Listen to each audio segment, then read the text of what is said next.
कुछ क्वेश्चंस है हमारे पास। फर्स्ट क्वेश्चन है, what changes can you make in your habits to become more environment friendly.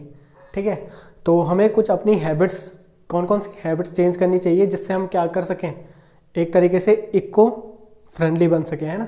Eco friendly या फिर हम क्या कह सकते हैं, इन्वायरमेंट फ्रेंडली। ठीक है, तो हमें क्या क्या चीज़ें करनी चाहिए। देखो, सबसे पहले जब भी हम कहीं पे अपने घरों की लाइट्स यूज़ करते हैं, तो जब हम रूम्स में नहीं होते हैं, जब लाइट्स की ज़रूरत नहीं होती है, तो उस समय उनको क्या कर देना चाहिए, स्विच ऑफ कर देना चाहिए।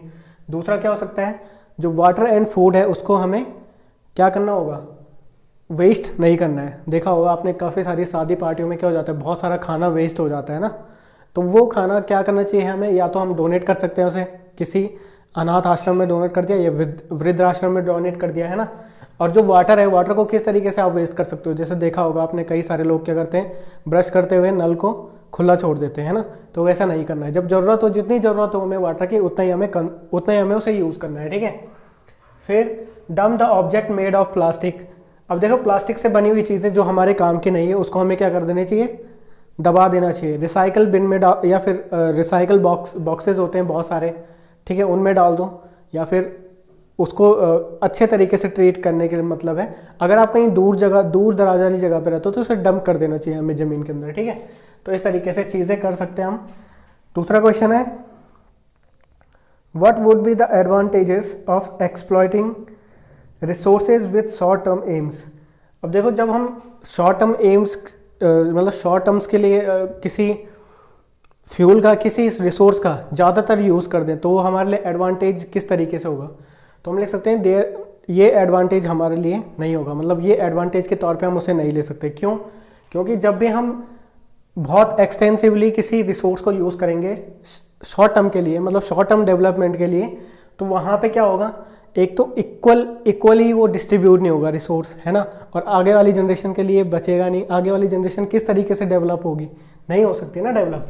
तो हम लिख सकते हैं, this would be only lead to depletion of natural resources. देखो, जब हम एक्सटेंसिवली यूज़ करेंगे उसको शॉर्ट टर्म के लिए, तो नेचुरल रिसोर्सेज खत्म हो जाएंगे, जिसकी वजह से the present generation and as well as generation to come, जो प्रेजेंट जनरेशन है और जो आने वाली जनरेशन है, वो अफेक्ट होगी। ठीक है, प्रेजेंट जनरेशन कैसे अफेक्ट होगी, जब एक्सटेंसिवली ज़्यादा यूज़ करेंगे हम उसे।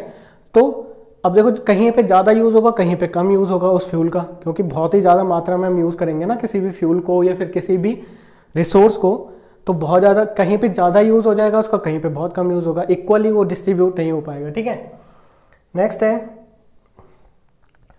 How would these advantages differ from the advantages of using a long term perspective in managing our resources. अब ये बोल रहा है कि शॉर्ट टर्म के लिए जब हम यूज़ करते हैं तो क्या एडवांटेजेस हैं। देखो, शॉर्ट टर्म के लिए सिर्फ एक ही एडवांटेज हो सकता है कि डेवलपमेंट उस समय क्या होगा, ज़्यादा होगा, है ना। हमें बहुत सारी फैक्ट्रीज बनानी है, तो हम वहाँ पे वो सारा फ्यूल्स यूज़ कर सकते हैं शॉर्ट टर्म के लिए।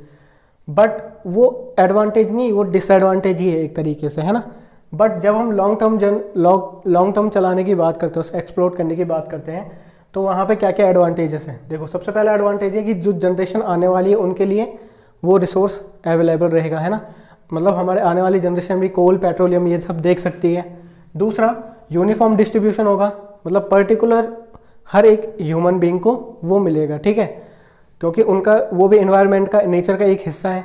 हर एक पर्टिकुलर ह्यूमन, चाहे वो विलेजर्स हैं, चाहे वो आदिवासी है, चाहे वो कोई भी है, तो उनका भी उतना ही नेचर में इन्वॉल्वमेंट है जितना कि हर एक ह्यूमन का। ठीक है, तो सबको यूनिफॉर्म डिस्ट्रीब्यूशन होना बहुत ज़रूरी है। तीसरा, कंजर्व नेचुरल रिसोर्सेज। देखो, जितना हम उसे लॉन्ग टर्म्स के लिए बचाने की कोशिश करेंगे कि हमें बचा के चलना है, तो वो उतना क्या होगा, नेचुरल रिसोर्सेज हमारे बचे रहेंगे और ऑल्सो इन्वायरमेंट पे भी ज़्यादा इफेक्ट नहीं पड़ेगा। ठीक है, नेक्स्ट है, why do you think that there should be equitable distribution of resources?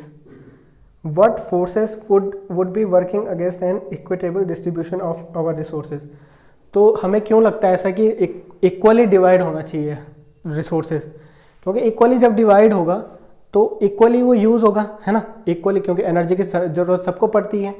ठीक है, तो अगर इक्वली वो डिवाइड होगा हर एक एरिया में, मतलब मान लो कि अगर इंडिया के हर एक एरिया है, तो ज़्यादा सारी जगहों पे अगर वो इक्वली डिवाइड हो रहा है वो रिसोर्स, तो वहाँ पे क्या होगा, इक्वली डेवलपमेंट होगा, ठीक है। तो इक्वली डेवलपमेंट होगा तो वो प्रॉफिटेबल रहेगा, है ना। तो इस तरीके से आप चीज़ों को ले सकते हो। और कौन कौन सी चीज़ें रोकती है इक्वली डिस्ट्रीब्यूशन होने से, तो सबसे पहले है ह्यूमन ग्रीड। ह्यूमन ग्रीड का मतलब, अब देखो कोई बहुत दूर दराज की जगहों पे तो वहाँ इलेक्ट्रिसिटी, अभी भी इंडिया के बहुत सारे ऐसे गांव हैं जहाँ पे इलेक्ट्रिसिटी नहीं पहुँच पाई है ना। बहुत मतलब रेयर बचे हैं कुछ गांव जहाँ पे इलेक्ट्रिसिटी नहीं पहुँच पाई है। दूसरा करप्शन है। अब यहाँ पे आपको पता है पॉलिटिक्स बहुत ज़्यादा होती है इंडिया में, जिसकी वजह से करप्शन ज़्यादा बढ़ा है, ठीक है। करप्शन का मतलब, अगर कोई गवर्नमेंट ऑफिसर भी क्या कर देता है, अगर मान लो फॉरेस्ट ऑफिसर है कोई, वो पूरा जंगल ही किसी कंस्ट्रक्शन कंपनी को दे देता है पेड़ों के लिए, है ना। बहुत काफ़ी ज़्यादा इंडस्ट्रीज़ ऐसी हैं जो पैसे खिलाती है। जैसे अगर मैं बीड़ी की बात करूं या फिर किसी पेपर इंडस्ट्री की बात करूं, तो वो बहुत ज़्यादा पैसे खिलाती है पेपर कट करने के, है ना। तो इस तरीके से करप्शन होता है, जिसकी वजह से क्या हो सकता है, रिसोर्सेज पूरी तरीके से मतलब डिस्ट्रीब्यूट ना हो पाई ह्यूमंस में, ठीक है।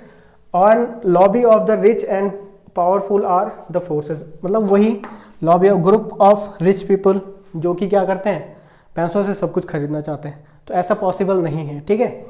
मतलब पैसों से आप नेचर को नहीं खरीद सकते हैं, ना ही रिसोर्सेज को फोर्सली खरीद सकते हैं, ठीक है। वो आपके लिए ही क्या होगा, मतलब घूम फिर के एक तरीके से साइकिल होता है ना, कि अगर आप उल्टे तरीके से कुछ चीज़ें यूज़ कर रहे हो, एक्सटेंसिवली यूज़ कर रहे हो, तो वो आपके लिए ही क्या होगा, हार्मफुल होगा, ठीक है। तो ये हो गए हमारे क्वेश्चंस। नेक्स्ट टॉपिक देखते हैं।